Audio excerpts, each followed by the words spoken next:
نحمده ونصلي على رسوله الكريم اما بعد فاعوذ باللہ من الشیطان الرجیم بسم اللہ الرحمن الرحیم السلام علیکم ورحمۃ اللہ وبرکاتہ۔ امید ہے آپ تمام سامعین خیریت سے ہوں گی۔ اللہ کریم ہم سب کو اپنی حفظ و امان میں رکھے اور علم دین سے خوب محبت عطا فرمائے۔ الحمدللہ ہمارے کورس حیض و نفاس کے لیکچرز اور مسائل جاری و ساری ہیں۔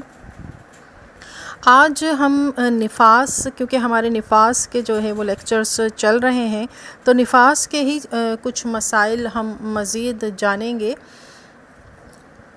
مسئلہ نمبر 1 ہے کہ اگر عورت کو 40 دن سے پہلے بلیڈنگ رک جائے۔ لاسٹ لیکچر میں ہم نے کیا سنا تھا کہ اگر اسے پہلے بچے میں 35 دن اور دوسرے بچے میں 45 دن ہو جاتی ہے بلیڈنگ، تو اسے عادت معروفہ یعنی پہلے بچے کے دوران جتنے دن بلیڈنگ ہوئی تھی اس کی طرف لوٹائیں گے۔ تو اب کیا ہے کہ 40 دن سے پہلے ہی رک گئی اور پھر کچھ دن بعد دوبارہ شروع ہو جائے، جیسے کہ اگر کسی کو 20 دن بلیڈنگ ہوتی ہے یا 10 دن ہوتی ہے یا 5 دن، 40 دن کے اندر بس وہ بلیڈنگ جو ہے وہ کچھ دن ہو کے رک جاتی ہے۔ اس کے بعد 10 دن ہونے کے بعد دوبارہ وہ 10 دن بعد دوبارہ شروع ہو جاتی ہے، یعنی 20ویں دن وہ پھر سے شروع ہو جاتی ہے۔ تو 40 دن کے اندر کی بات ہو رہی ہے، یہ ذہن میں رکھیے گا کہ 40 دن کے اندر تو پھر جو ان پاک دنوں میں اس نے عبادت کی اور نماز روزہ وغیرہ جو رکھا، وہ سب کیا ہو جائے گا؟ بیکار ہو جائے گا۔ اب دیکھیے 10 دن جو ہے وہ بلیڈنگ آئی، انہیں بلیڈنگ ہو رہی ہے 10 دن تک۔ اب انہیں کیا لگا کہ بس اب نہیں ہوگا، انہوں نے جو ہے، ہم نے پیچھے ایک مسئلہ پڑھا کہ کامل نماز تک جو ہے انتظار کرنا ہے، اس کے بعد غسل کر لیا، نماز پڑھے، روزے وغیرہ رکھ لیے اگر رمضان تھے تو، یا اگر نہیں تھے تو قضا روزے یا جو بھی عبادت کی اس کے درمیان میں 10 دن تک۔ پھر 10 دن کے بعد کیا دیکھتے ہیں کہ 20ویں دن دوبارہ جو ہے وہ بلیڈنگ شروع ہو چکی ہے۔ 40 دن کے اندر 40 دن سے زیادہ کی بات نہیں ہو رہی ہے، یاد رکھیے گا۔ تو اس دن اب یہ 10 دن کی جو نمازیں وغیرہ ہیں وہ سب کیا ہو جائیں گی؟ بیکار ہو جائیں گی، اور یہ تمام دن جو ہیں وہ نفاس کے ہی شمار ہوں گے، کیونکہ ہم نے جانا ہے کہ کم سے کم کی کوئی مدت نہیں ہے اور زیادہ سے زیادہ 40 دن ہے، ٹھیک ہے؟ تو پھر وہ تمام دن نفاس کے شروع ہو جائیں گے، نفاس میں ہی شامل مانے جائیں گے۔ یہ ایک مسئلہ ہے۔ دوسرا مسئلہ یہ ہے کہ آپریشن کے بعد، اب کہتے ہیں کہ بچے کی پیدائش نارملی ہو تو پھر وہ بلیڈنگ نہیں، آپریشن کے بعد بھی ویسی ہی بلیڈنگ ہوتی ہے تو اسے بھی نفاس ہی میں شمار کریں گے، وہ بھی نفاس ہی ہوگا۔ پھر مسئلہ نمبر 3 ہے کہ اگر حمل ساقط ہو جائے، ساقط ہونے سے مراد جیسے ابورشن ہو جائے، اور ابورشن کے بعد جو خون آتا ہے ابورشن کے بعد، تو وہ کیا کہلائے گا؟ ایسا سوال پیدا ہو سکتا ہے، ذہن میں آ سکتا ہے۔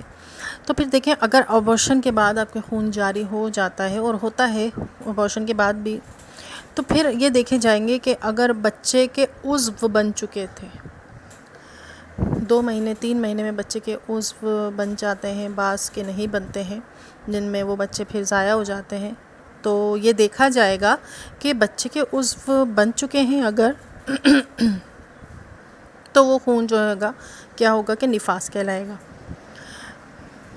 بچے کے عضو بن چکے تھے اور پھر اس کے بعد ابورشن ہو گیا تو پھر جو بلڈ آتا ہے وہ نفاس کہلائے گا۔ لیکن اگر بچے کے عضو نہیں بنے تھے اور پھر ابورشن ہو جاتا ہے اور بلیڈنگ شروع ہو جاتی ہے، تو اس کی میں پھر 2 شرطیں ہوں گی کہ بلیڈنگ جو ہے وہ 3 دن تک جاری رہے، اور دوسری کیا ہے کہ حمل سے پہلے، یعنی جتنی آپ کی جتنی دن کی پریگنسی تھی، آپ کی حمل تھا، اس سے پہلے 15 دن جو ہے وہ پاکی کے گزر گئے ہوں۔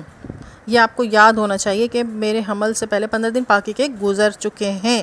تو پھر اب یہ جو دونوں شرطیں پائی گئیں تو پھر یہ خون حیض کا ہوگا، یعنی 3 دن تک یہ خون جاری بھی رہے اور حمل سے پہلے 15 دن پاکی کے گزر چکے ہوں۔ ان دونوں شرطوں کے پائے جانے کے بعد پھر جو وہ خون ہوگا وہ حیض کہلائے گا۔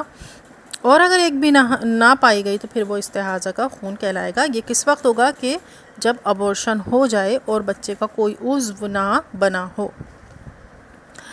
پھر مسئلہ نمبر 4 ہے کہ جڑواں بچوں میں ایسا ہوتا ہے کہ بچے ایک مطلب جن کے جڑواں ہوتے ہیں تو پھر وہ تھوڑے وقفے سے پیدا ہوتے ہیں، تو جو پہلا بچہ ہوگا اس کے بعد ہی اسے جو وہ نفاس کے خون کا آغاز ہو جائے گا، یعنی کہ پہلا بچہ جو ہوا اس کے بعد جو ہے وہ بلیڈنگ جاری ہو جائے گی تو وہ نفاس ہی کہلائے گا۔ یہ نہیں ہے کہ دونوں بچوں کے بعد، ایسا بھی ہوتا ہے کہ کچھ گھنٹوں کے بھی فرق سے ہوتے ہیں اور کچھ دنوں کے فرق سے بھی ہو جاتے ہیں، کہ ایک ہفتے کا بھی ان میں بچوں میں گیپ ہوتا ہے، کہ ایک بچہ جو ہے وہ ایک ہفتہ پہلے بھی ہو جاتا ہے اور دوسرا بچہ جو ہے وہ ایک ہفتہ بعد ہو رہا ہے۔ تو آپ نے دیکھا ہوگا کہ گیپ ہوتا ہے جڑواں بچوں میں بھی، اور کچھ ایسا ہوتا ہے کچھ سیکنڈز کچھ منٹوں کا ایسے بھی فرق ہوتا ہے۔